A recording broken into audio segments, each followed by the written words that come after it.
The Loss of the Talisman, a classic tale from the Arabian Nights.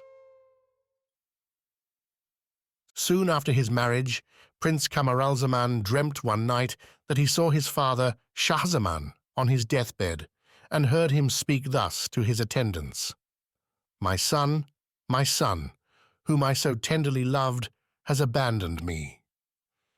He awoke with a great sigh, which aroused the princess, who asked him the cause of it.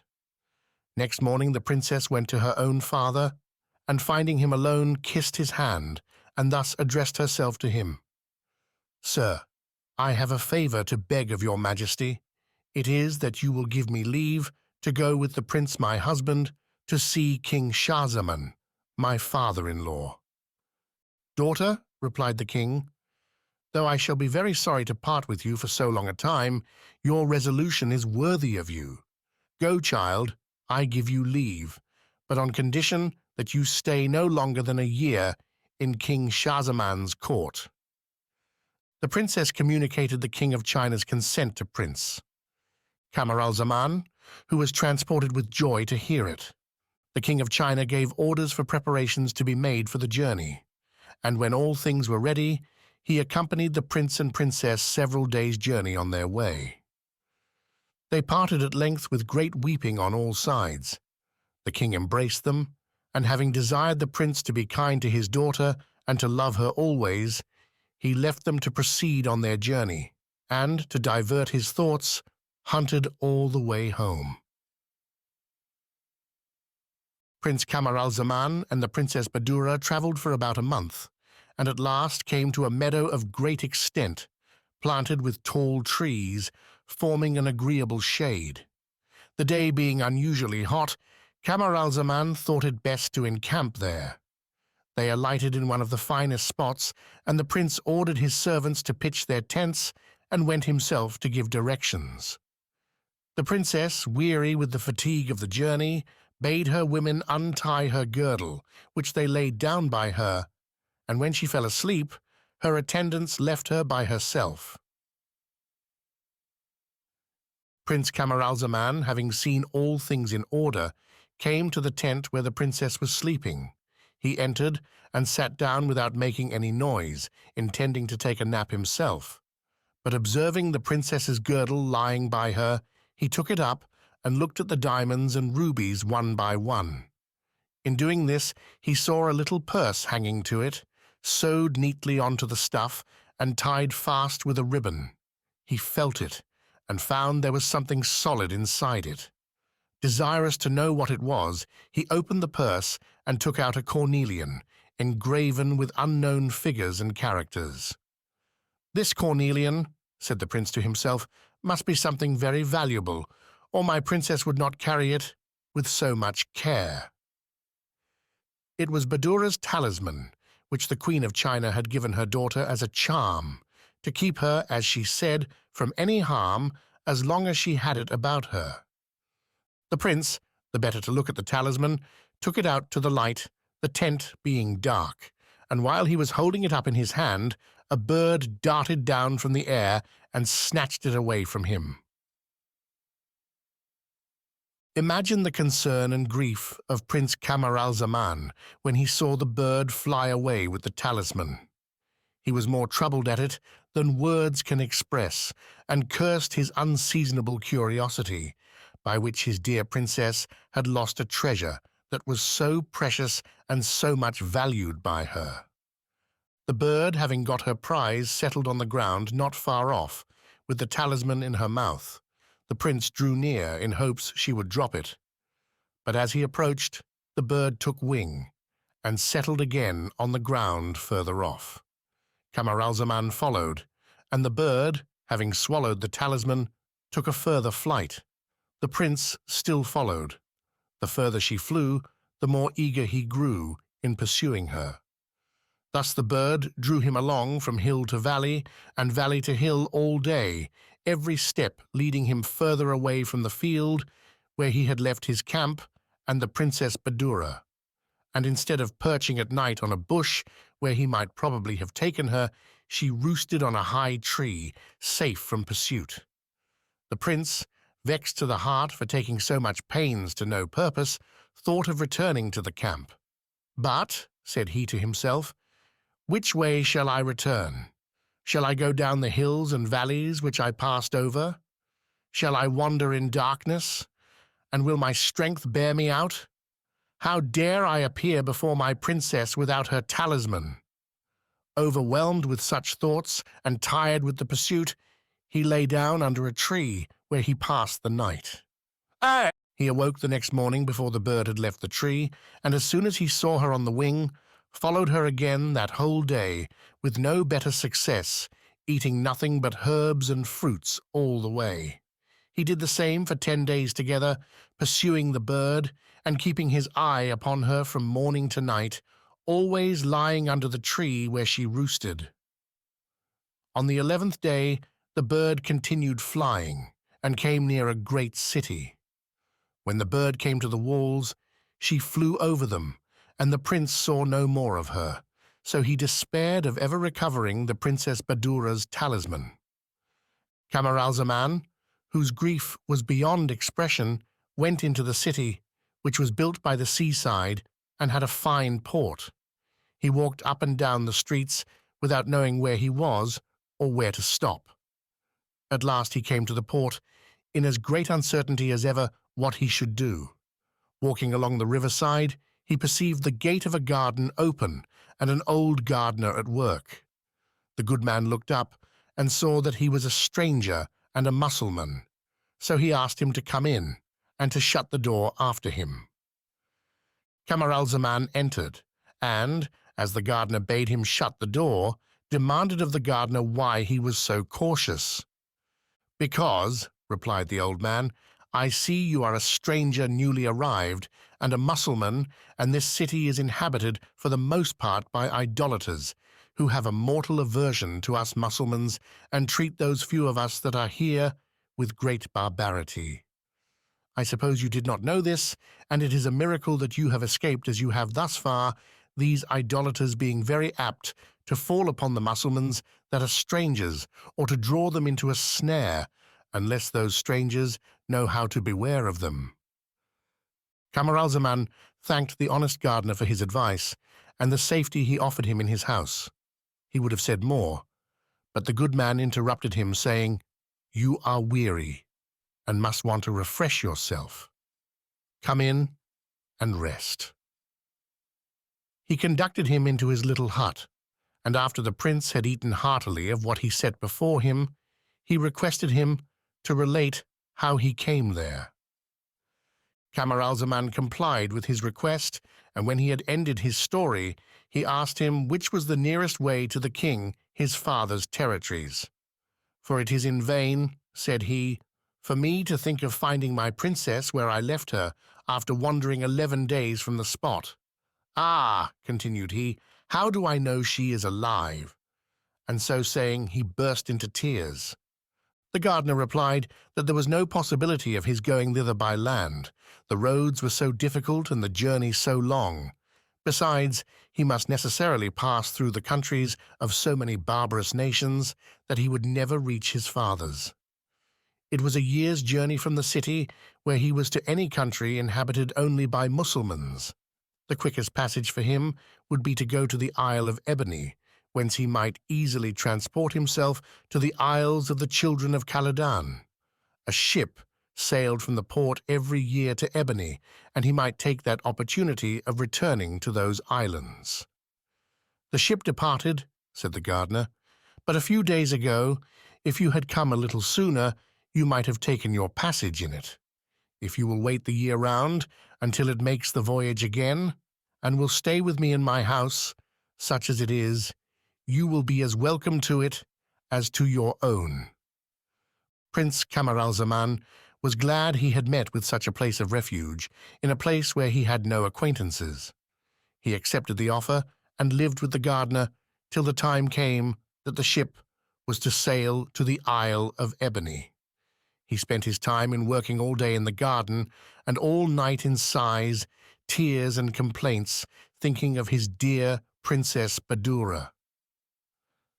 We must leave him in this place to return to the princess whom we left asleep in her tent.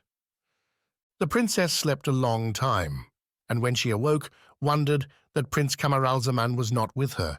She called her women and asked them if they knew where he was. They told her they saw him enter the tent, but did not see him go out again. While they were talking to her, she took up her girdle, found the little purse open, and the talisman gone. She did not doubt, but that Camaralzaman had taken it to see what it was, and that he would bring it back with him. She waited for him impatiently till night, and could not imagine what made him stay away from her so long. When it was quite dark, and she could hear no news of him, she fell into violent grief. She cursed the talisman and the man that made it. She could not imagine how her talisman should have caused the prince's separation from her. She did not, however, lose her judgment, and came to a courageous decision as to what she should do. She only and her women knew of the prince's being gone, for his men were asleep in their tents. The princess, fearing they would betray her if they had any knowledge of it, moderated her grief, and forbade her women to say or do anything that might create the least suspicion. She then laid aside her robe and put on one of Prince Camaralzaman's, being so like him that next day, when she came out, his men took her for him. She commanded them to pack up their baggage and begin their march, and when all things were ready, she ordered one of her women to go into her litter, she herself mounting on horseback and riding by her side. They travelled for several months by land and sea, the princess continuing the journey under the name of Camaralzaman. They took the Isle of Ebony on their way to the Isles of the Children of Khaledan. They went to the capital of the Isle of Ebony, where a king reigned whose name was Armanos.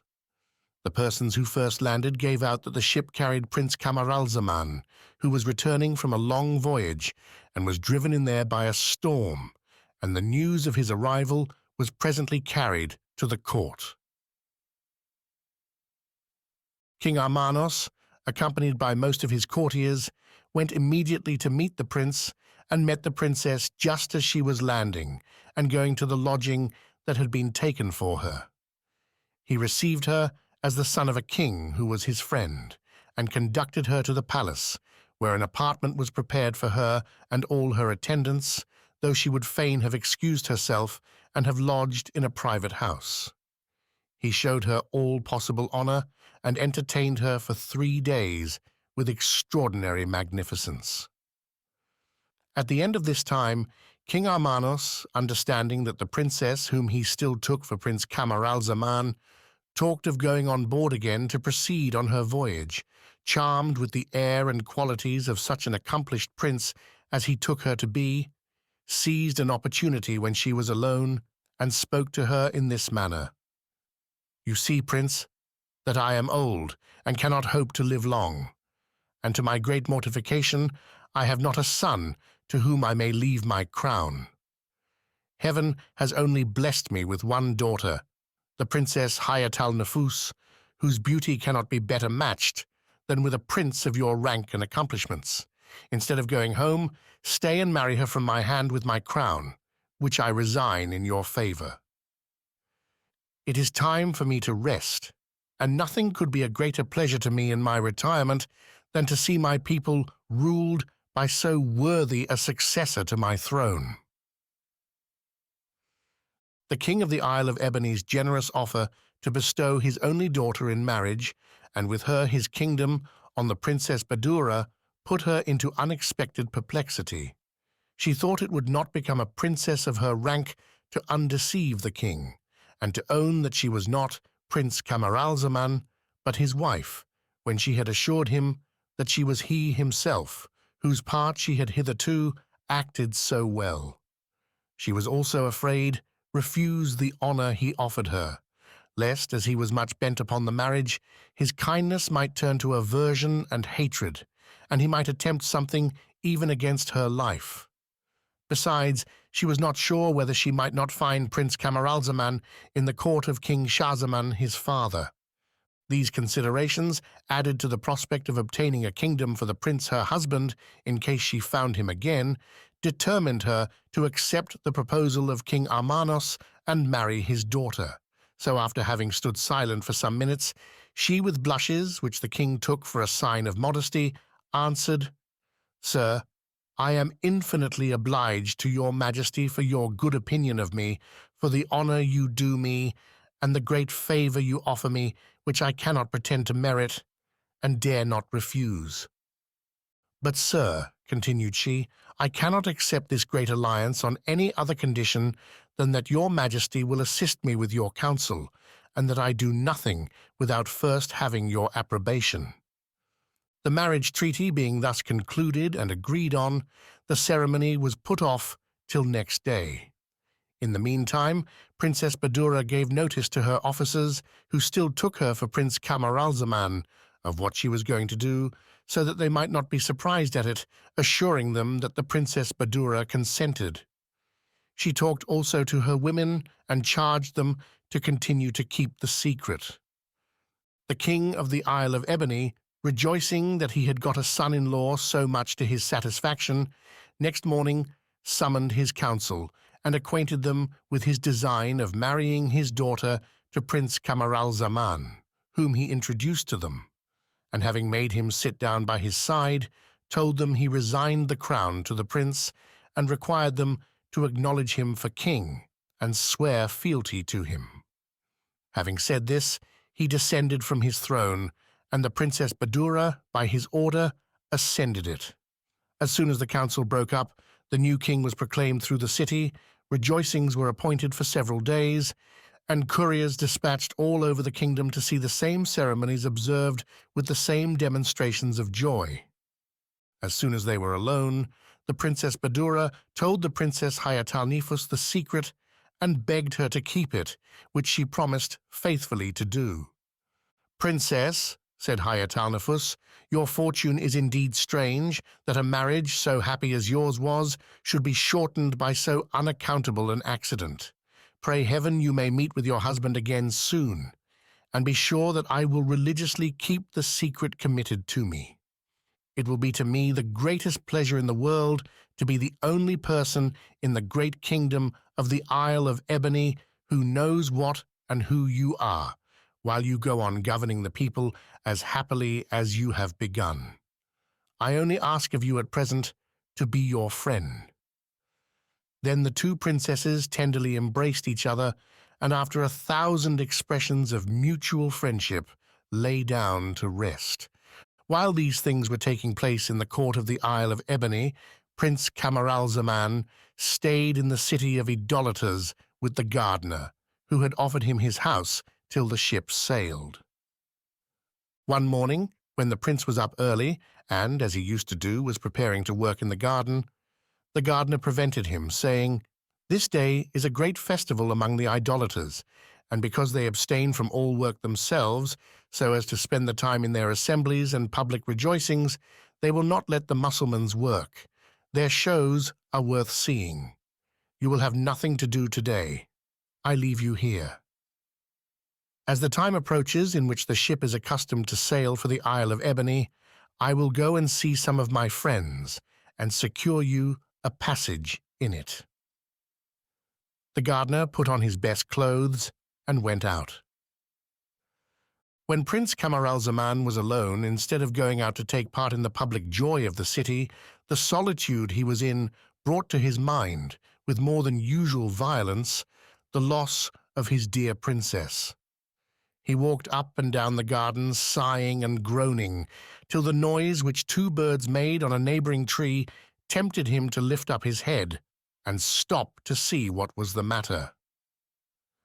Camaralzaman was surprised to behold a furious battle between these two birds, fighting one another with their beaks. In a very little while, one of them fell down dead at the foot of a tree. The bird that was victorious took wing again and flew away. In an instant, two other large birds that had seen the fight at a distance came from the other side of the garden and pitched on the ground, one at the feet and the other at the head of the dead bird. They looked at it some time, shaking their heads in token of grief, after which they dug a grave with their talons and buried it. When they had filled up the grave with the earth, they flew away, and returned in a few minutes, bringing with them the bird that had committed the murder, the one holding one of its wings in its beak, and the other one of its legs, the criminal all the while crying out in a doleful manner and struggling to escape. They carried it to the grave of the bird, which it had lately sacrificed to its rage, and there sacrificed it in just revenge for the murder it had committed. They killed the murderer with their beaks. They then opened it, tore out the entrails, left the body on the spot unburied, and flew away. Camaralzaman remained in great astonishment all the time that he stood beholding this sight. He drew near the tree, and casting his eyes on the scattered entrails of the bird that was last killed, he spied something red hanging out of its body. He took it up, and found it was his beloved Princess Badoura's talisman, which had cost him so much pain and sorrow and so many sighs since the bird snatched it out of his hand. "Ah, cruel monster," said he to himself, still looking at the bird, "thou tookest delight in doing mischief, so I have the less reason to complain of that which thou didst to me. But the greater it was, the more do I wish well to those that revenged my quarrel on thee in punishing thee for the murder of one of their own kind." It is impossible to express Prince Camaralzaman's joy. "Dear Princess," continued he to himself, "this happy minute, which restores to me a treasure so precious to thee, is without doubt a presage of our meeting again, perhaps even sooner than I think." So saying, he kissed the talisman, wrapped it up in a ribbon, and tied it carefully about his arm. Till now, he had been almost every night a stranger to rest, his trouble always keeping him awake, but the next night he slept soundly. He rose somewhat later the next morning than he was accustomed to do, put on his working clothes, and went to the gardener for orders. The good man bade him root up an old tree, which bore no fruit. Camaralzaman took an axe and began his work. In cutting off a branch of the root, he found that his axe struck against something that resisted the blow and made a great noise.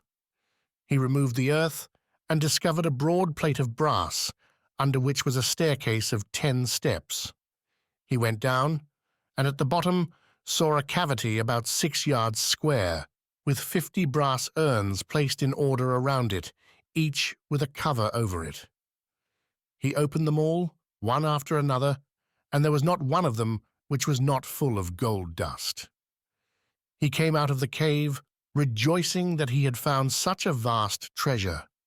He put the brass plate over the staircase and rooted up the tree against the gardener's return.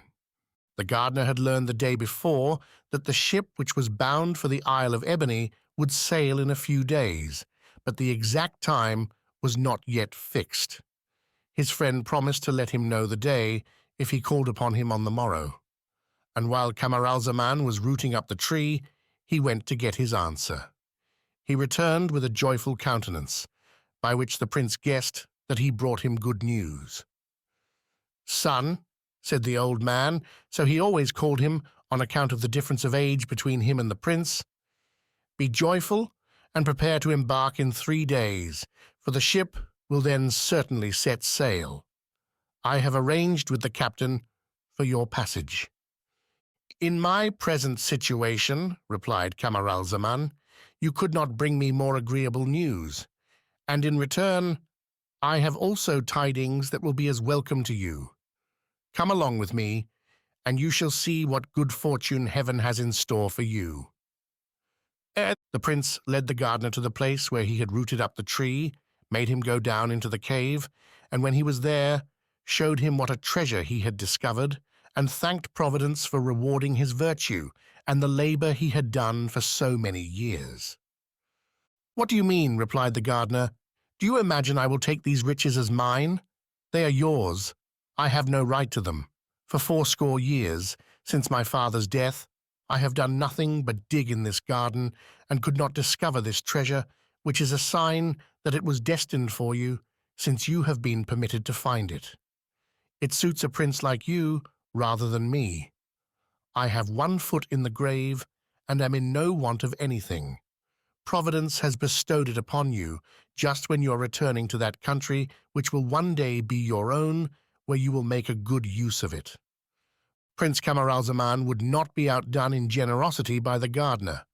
They had a long dispute about it. At last the prince solemnly protested that he would have none of it unless the gardener would divide it with him and take half. The good man, to please the prince, consented, so they parted it between them, and each had 25 urns. Having thus divided it, "Son," said the gardener to the prince, "it is not enough that you have got this treasure. We must now contrive how to carry it so privately on board the ship that nobody may know anything of the matter, otherwise you will run the risk of losing it. There are no olives in the Isle of Ebony, and those that are exported hence are wanted there. You know I have plenty of them. Take what you will, fill 50 pots, half with the gold dust, and half with olives, and I will get them carried to the ship when you embark." Camaralzaman followed this good advice, and spent the rest of the day in packing up the gold and the olives in the 50 pots, and fearing lest the talisman which he wore on his arm might be lost again, he carefully put it into one of the pots, marking it with a particular mark to distinguish it from the rest. When they were all ready to be shipped, the prince retired with the gardener, and talking together, he related to him the battle of the birds, and how he had found the Princess Badoura's talisman again. The gardener was equally surprised and joyful to hear it for his sake. Whether the old man was quite worn out with age, or had exhausted himself too much that day, he had a very bad night. He grew worse the next day, and on the third day, when the prince was to embark, was so ill that it was plain he was near his end. As soon as day broke, the captain of the ship came in person with several seamen to the gardener's. They knocked at the garden door, and Camaralzaman opened it to them. They asked him where the passenger was that was to go with him. The prince answered, "I am he. The gardener who arranged with you for my passage is ill, and cannot be spoken with. Come in and let your men carry those pots of olives and my baggage aboard. I will only take leave of the gardener and follow you." The seamen took up the pots and the baggage, and the captain bade the prince make haste, for the wind being fair, they were waiting for nothing but him.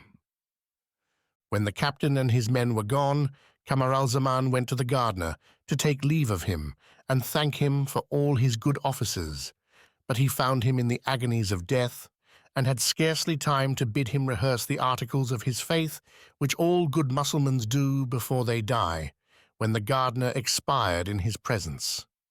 The prince, being under the necessity of embarking immediately, hastened to pay the last duty to the deceased. He washed his body, buried him in his own garden, for the Mahometans had no cemetery in the city of the idolators, where they were only tolerated, and as he had nobody to assist him, it was almost evening before he had put him in the ground. As soon as he had done it, he ran to the waterside, carrying with him the key of the garden, intending, if he had time, to give it to the landlord. Otherwise, to deposit it in some trusty person's hand before a witness, that he might leave it when he was gone. When he came to the port, he was told the ship had sailed several hours before he came, and was already out of sight. It had waited 3 hours for him, and the wind standing fair, the captain dared not stay any longer. It is easy to imagine that Prince Camaralzaman was exceedingly grieved to be forced to stay longer in a country where he neither had nor wished to have any acquaintance, to think that he must wait another 12 months for the opportunity he had lost. But the greatest affliction of all was his having let go the Princess Badoura's talisman, which he now gave over for lost. The only course that was left for him to take was to return to the garden to rent it of the landlord, and to continue to cultivate it by himself, deploring his misery and misfortunes. He hired a boy to help him to do some part of the drudgery, and that he might not lose the other half of the treasure, which came to him by the death of the gardener, who died without heirs. He put the gold dust into 50 other pots, which he filled up with olives to be ready against the time of the ship's return. While Prince Camaralzaman began another year of labor, sorrow, and impatience, the ship, having a fair wind, continued her voyage to the Isle of Ebony and happily arrived at the capital. The palace being by the seaside, the new king, or rather the Princess Badoura, espying the ship as she was entering the port with all her flags flying, asked what vessel it was. She was told that it came annually from the city of the idolators and was generally richly laden. The princess, who always had Prince Camaralzaman in her mind amidst the glories which surrounded her, imagined that the prince might be on board and resolved to go down to the ship and meet him. Under presence of inquiring what merchandise was on board and having the first sight of the goods and choosing the most valuable, she commanded a horse to be brought, which she mounted and rode to the port, accompanied by several officers in waiting, and arrived at the port just as the captain came ashore.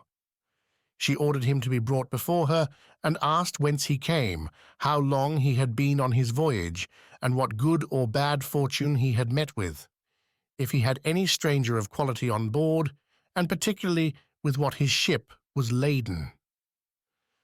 The captain gave a satisfactory answer to all her demands, and as to passengers, assured her that there were none but merchants in his ship who were used to come every year and bring rich stuffs from several parts of the world to trade with, the finest linens painted and plain, diamonds, musk, ambergris, camphor, civet, spices, drugs, olives, and many other articles. The Princess Badoura loved olives extremely. When she heard the captain speak of them, she said, "Land them, I will take them off your hands. As to the other goods, tell the merchants to bring them to me, and let me see them before they dispose of them, or show them to anyone else."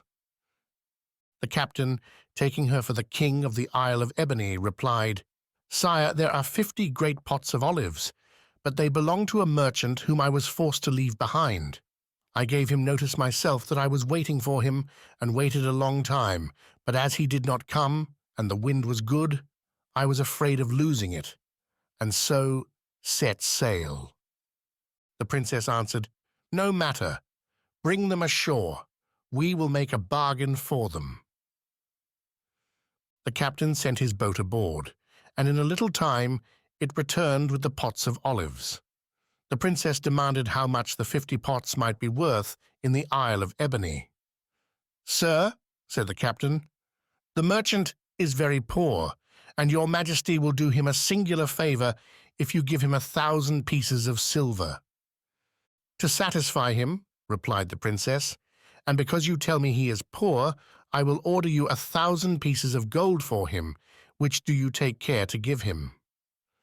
The money was accordingly paid, and the pots carried to the palace in her presence. Night was drawing on when the princess withdrew into the inner palace and went to the Princess Hayatalnefous' apartment, ordering the 50 pots of olives to be brought thither. She opened one to let the Princess Hayatalnefous taste them and poured them into a dish. Great was her astonishment when she found the olives mingled with gold dust. "What can this mean?" said she. "It is wonderful beyond comprehension." Her curiosity increasing, she ordered Hayatalnefous' women to open and empty all the pots in her presence, and her wonder was still greater when she saw that the olives in all of them were mixed with gold dust. But when she saw her talisman drop out of that into which the prince had put it, she was so surprised that she fainted away. The Princess Hayatalnefous and her women restored the Princess Badoura by throwing cold water on her face. When she recovered her senses, she took the talisman and kissed it again and again. But not being willing that the Princess Hayatalnefous' women, who were ignorant of her disguise, should hear what she said, she dismissed them. "Princess," said she to Hayatalnefous as soon as they were gone, "you, who have heard my story, surely guessed that it was at the sight of the talisman that I fainted. This is the talisman, the fatal cause of my losing my dear husband, Prince Camaralzaman. But as it was that which caused our separation, so I foresee it will be the means of our meeting again soon." The next day, as soon as it was light, she sent for the captain of the ship, and when he came, she spoke to him thus: "I want to know something more of the merchant to whom the olives belong, that I bought of you yesterday. I think you told me you had left him behind you in the city of the idolators. Can you tell me what he is doing there?"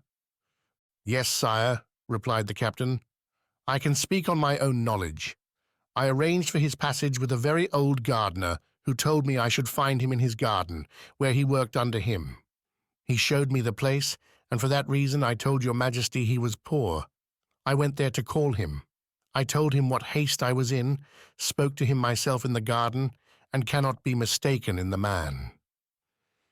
"If what you say is true," replied the Princess Badoura, "you must set sail this very day for the city of idolators, and fetch me that gardener's man, who is my debtor. Else I will not only confiscate all your goods and those of your merchants, but your and their lives shall answer for his. I have ordered my seal to be put on the warehouses where they are, which shall not be taken off till you bring me that man. This is all I have to say to you. Go and do as I command you."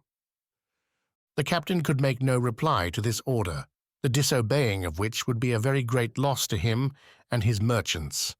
He told them about it, and they hastened him away as fast as they could, after he had laid in a stock of provisions and fresh water for his voyage. They were so diligent that he set sail the same day. He had a prosperous voyage to the city of the idolators, where he arrived in the night. When he was as near to the city as he thought convenient, he would not cast anchor, but let the ship ride off the shore, and going into his boat, with 6 of his stoutest seamen, he landed a little way off the port, whence he went directly to Camaralzaman's garden. Though it was about midnight when he arrived there, the prince was not asleep. His separation from the fair princess of China, his wife, afflicted him as usual. He cursed the minute in which his curiosity tempted him to touch the fatal girdle. Thus did he pass those hours which are devoted to rest, when he heard somebody knock at the garden door. He ran hastily to it, half dressed as he was, but he had no sooner opened it than the captain and his seamen took hold of him and carried him by force on board the boat, and so to the ship, and as soon as he was safely lodged, they set sail immediately, and made the best of their way to the Isle of Ebony. Hitherto, Camaralzaman, the captain and his men, had not said a word to one another. At last the prince broke silence, and asked the captain, whom he recognized, why they had taken him away by force. The captain in his turn demanded of the prince whether he was not a debtor of the King of Ebony. "I, the King of Ebony's debtor," replied Camaralzaman in amazement. "I do not know him. I never had anything to do with him in my life, and never set foot in his kingdom." The captain answered, "You should know that better than I. You will talk to him yourself in a little while. Till then, stay here and have patience." Though it was night when he cast anchor in the port, the captain landed immediately, and taking Prince Camaralzaman with him, hastened to the palace, where he demanded to be introduced to the king. The Princess Badoura had withdrawn into the inner palace. However, as soon as she had heard of the captain's return and Camaralzaman's arrival, she came out to speak to him. As soon as she set her eyes on the prince, for whom she had shed so many tears, she knew him in his gardener's clothes. As for the prince, who trembled in the presence of a king, as he thought her, to whom he was to answer for an imaginary debt, it did not enter into his head that the person whom he so earnestly desired to see stood before him. If the princess had followed the dictates of her inclination, she would have run to him and embraced him, But she put a constraint on herself, believing that it was for the interest of both that she should act the part of a king a little longer before she made herself known. She contented herself for the present with putting him into the hands of an officer who was then in waiting, with a charge to take care of him till the next day. When the Princess Badoura had provided for Prince Camaralzaman, she turned to the captain, whom she was now to reward for the important service he had done her. She commanded another officer to go immediately and take the seal off the warehouse where his and his merchants' goods were, and gave him a rich diamond, worth much more than the expense of both his voyages. She bade him besides keep the 1,000 pieces of gold she had given him for the pots of olives, telling him she would make up the account with the merchant herself. This done, she retired to the Princess of the Isle of Ebony's apartment, to whom she communicated her joy, praying her to keep the secret still. She told her how she intended to manage to reveal herself to Prince Camaralzaman and to give him the kingdom. The Princess of the Isle of Ebony was so far from betraying her that she rejoiced and entered fully into the plan. The next morning, the Princess of China ordered Prince Camaralzaman to be apparelled in the robes of an emir or governor of a province. She commanded him to be introduced into the council, where his fine person and majestic air drew all the eyes of the lords there present upon him. The Princess Badura herself was charmed to see him again, as handsome as she had often seen him, and her pleasure inspired her to speak the more warmly in his praise.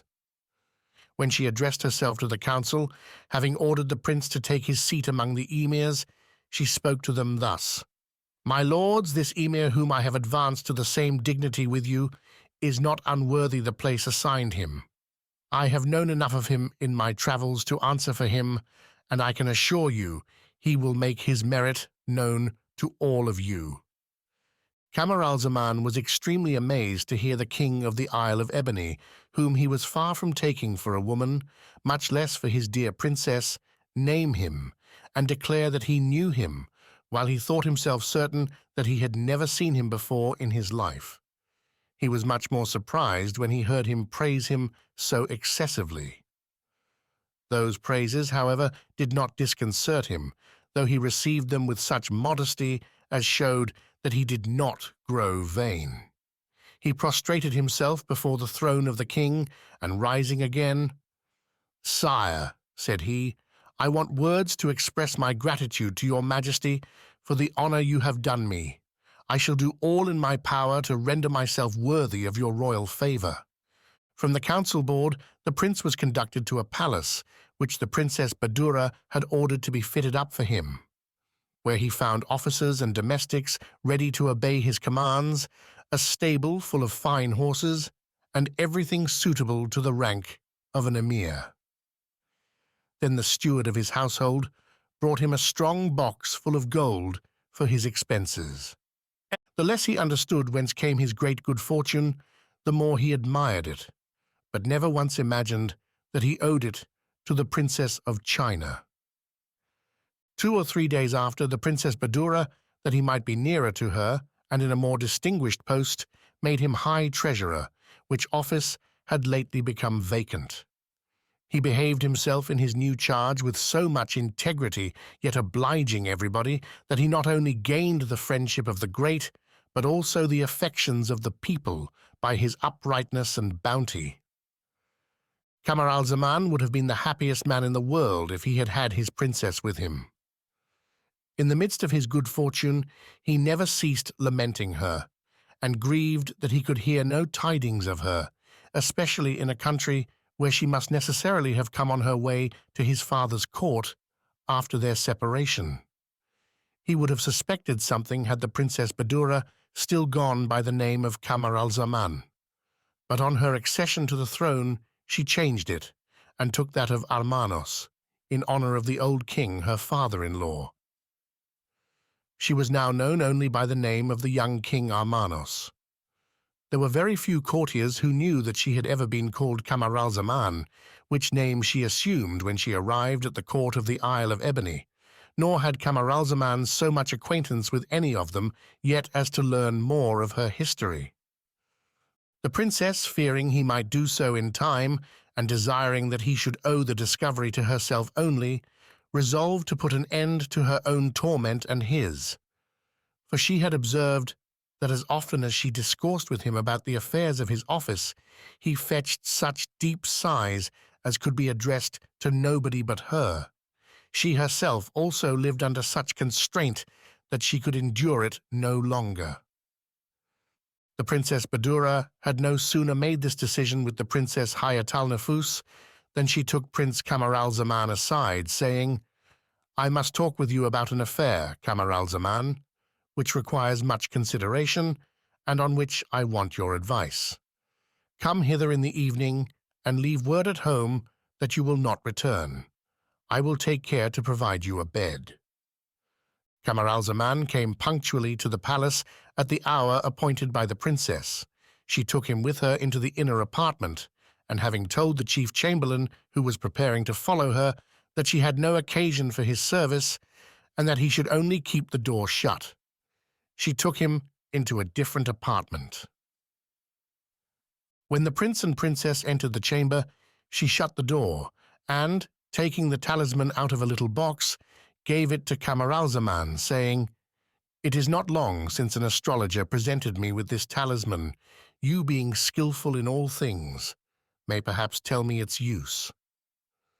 Camaralzaman took the talisman and drew near a lamp to look at it. As soon as he recollected it, with an astonishment which gave the princess great pleasure, "Sire," said he to the princess, "your majesty asked me what this talisman is good for.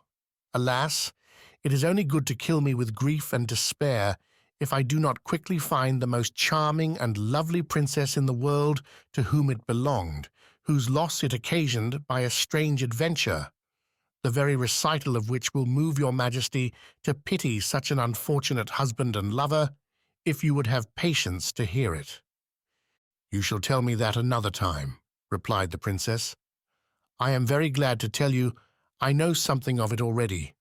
Stay here a little, and I will return to you in a moment." At these words she went into her dressing-room, put off her royal turban, and in a few minutes dressed herself like a woman, and having the girdle round her which she wore on the day of their separation, she entered the chamber. Prince Camaralzaman immediately knew his dear princess, ran to her, and tenderly embraced her, crying out, "How much I am obliged to the king, who has so agreeably surprised me." "Do not expect to see the king any more," replied the princess, embracing him in her turn, with tears in her eyes. "You see him in me. Sit down, and I will explain this enigma to you." They sat down, and the princess told the prince the resolution she came to in the field where they encamped the last time they were together, as soon as she perceived that she waited for him to no purpose, how she went through with it till she arrived at the Isle of Ebony, where she had been obliged to marry the Princess Hayatal-Nefus and accept the crown which King Armanos offered her as a condition of the marriage. How the princess, whose merit she highly extolled, had kept the secret, and how she found the talisman in the pots of olives mingled with the gold dust, and how the finding it was the cause of her sending for him to the city of the idolators.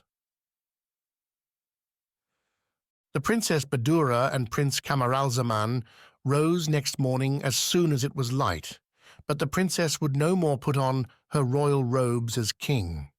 She dressed herself in the dress of a woman, and then sent the chief chamberlain to King Armanos, her father-in-law, to desire he would be so good as to come to her apartment.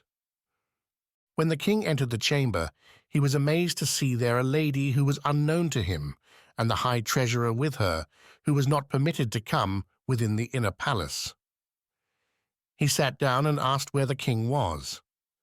The princess answered, "Yesterday I was king, sir, and today I am the Princess of China, wife of the true Prince Camaralzaman, the true son of King Schahzaman. If your majesty will have the patience to hear both our stories, I hope you will not condemn me for putting an innocent deceit upon you." The king bade her go on, and heard her discourse from the beginning to the end with astonishment. The princess, on finishing it, said to him, "Sir, in our religion, men may have several wives. If your majesty will consent to give your daughter, the Princess Hayatalnefous, in marriage to Prince Camaralzaman, I will with all my heart yield up to her the rank and quality of queen, which of right belongs to her, and content myself with the second place. If this precedence was not her due, I would, however, give it her, after she has kept my secret so generously."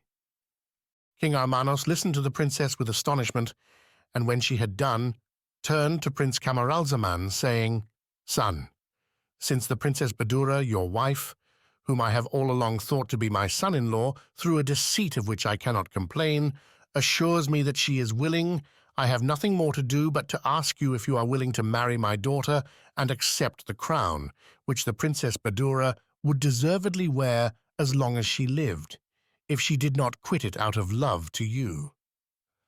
"Sir," replied Prince Camaralzaman, "though I desire nothing so earnestly as to see the king my father, yet the obligation I am under to your majesty and the Princess Hayatalnefous are so weighty I can refuse her nothing." Camaralzaman was proclaimed king and married the same day with all possible demonstrations of joy. Not long afterwards they all resumed the long interrupted journey to the Isles of the Children of Khaledan, where they were fortunate enough to find the old King Shahzaman still alive and overjoyed to see his son once more. And after several months' rejoicing, King Camaralzaman and the two queens returned to the island of Ebony, where they lived in great happiness for the remainder of their lives.